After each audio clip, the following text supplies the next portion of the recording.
And health experts are not sold on the idea of relaxing distancing rules in PUVs. Marian Enriquez tells us why in this report.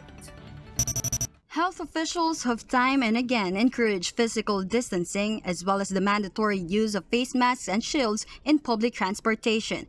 But with the easing of distancing rules among commuters, some experts have expressed concern that it could heighten the risk of COVID-19 transmission.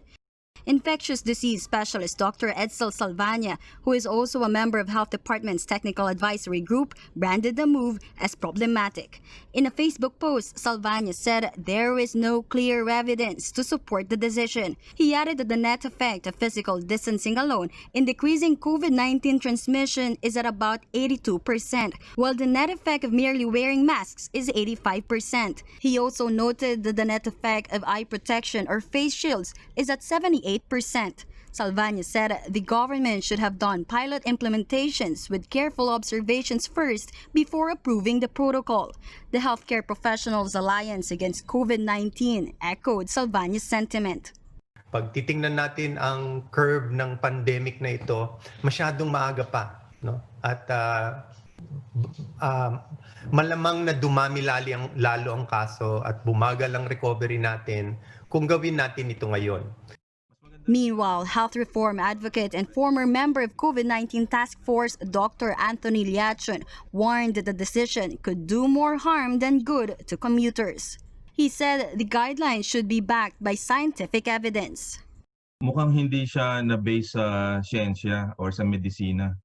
Kasi usually sa World Health Organization, kailangan mo ng isang metro para to reduce yung viral spread.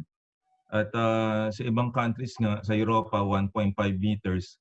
And then sa Amerika, sa Center for Disease Control, 2 metro pa nga ang nire-recommenda. Pero at least kunyari, minimum ang gusto mo, at least dapat hindi less than 1 meter ang magiging distansya mo. Hindi porke, let's say, nakapag-face shield ka at naka-face mask ka, bababaan mo yung physical distancing. Hindi. In fact, ang physical distancing is the cornerstone ng ating viral transmission. But lowering the risk of virus transmission is not just about following minimum health standards.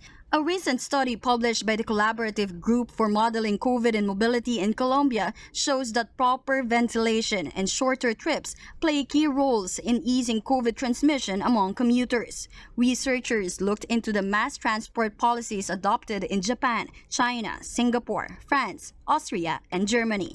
Local health experts seconded this.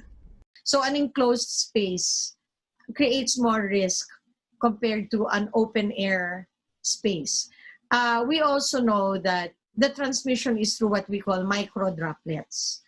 A recent study found out that in a confined setting, droplets containing viral particles remain afloat for 8 to 14 minutes, and smaller infectious viral particles called aerosols can drift around in the air even longer. This is why transport expert Robert C. suggests that air-conditioned PUVs like trains and buses should open some of their windows or put up a ventilation system to allow air renewal. He also urged the IATF to consider allowing more traditional jeepneys to ply the roads. Tumataas rin yung risk of virus transmission pag kulang yung public transport natin. It means that people end up crowding either within the vehicles or they end up crowding dun sa mga stops natin. For its part, the Health Department is not yet fully sold to relaxing distancing rules in public transport. The agency urged commuters to still be cautious and practice at least 1 meter distancing.